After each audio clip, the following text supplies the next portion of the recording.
If you're at all interested in the wide, often hysteric debate about the ethics of video games, like whether or not they rot the minds of children, for example, It's a criminal simulator, a murder simulator. then the question of what exactly people can learn from them has probably crossed your mind.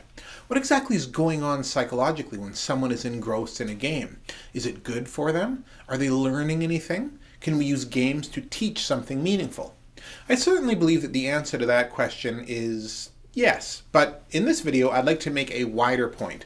Our understanding of what people are doing psychologically when they play video games is so bafflingly undeveloped that it's hard to even have that conversation. How exactly is information encoded in our new medium? I'd say that not all of the answers to that question are yet on the table, and I'd like to make that point today by telling you about the time I improved my social skills after murdering beasts in Bloodborne.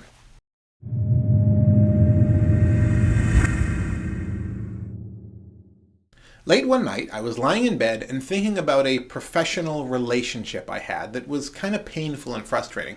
I wasn't sure what to do, so I asked myself if I had any resources that could help me. Immediately, an image of Bloodborne popped into my head. Seems odd, but don't worry, my brain wasn't telling me to murder my acquaintances. In fact, I knew exactly what it was telling me. Get close, drop your guard, be vulnerable, focus on your opponent with high intensity, and trust that when they move, you will be able to respond in time. I realized in that moment that I'd felt on guard in this relationship and that I was kind of hiding and keeping my distance through fear of being hurt. But for the last month, I was actively practicing the opposite behavior in a video game. In Bloodborne, you can't hide. You don't have a shield. You need the confidence to face your enemy and trust that you're quick, flexible, and intelligent enough to respond appropriately. You don't need to hide.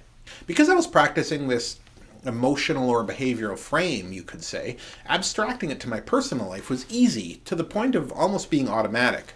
From my very limited experience, there's a method in some forms of therapy and coaching that prescribe clients with physical behaviors to perform without the client understanding why they're doing that behavior. Then, the client is encouraged to reflect on that behavior to derive a useful bit of wisdom that should now be easier to grasp because they have an embodied experience of it. The assumption is something like there's inarticulate wisdom in action, as far as I can tell. And I believe that this is basically true.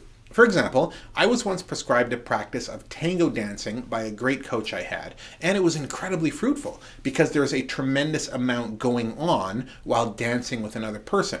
There's each of your physical boundaries, what's okay to touch and what's not at what times. There's a constant negotiation for what to do and where to go, and there's a give and take of trust and power. I could go on. It's actually a very complex behavior, and it serves very well as a metaphor for any number of insights that could be applied elsewhere, especially if you really get it in an embodied sense, because you've been dancing. This is a very different way of looking at teaching in video games from when I was young, and the best the edutainment industry came up with was Math Blaster, which is a little bit different from Bloodborne. I don't think that most people would consider hacking apart a monster when trying to come up with a healthy behavior to promote well-being in humans, but I think that is actually a mistake. What exactly is going on mentally when someone is playing a game? Do you really have any idea? Because I don't, and unless I've missed the party, I don't think anyone does. In my opinion, the way forward for meaningful games has many frontiers, but one of them, certainly, is just to honor and bring meaning to the games that we're already playing. Why wouldn't that be the case? Are people stupid?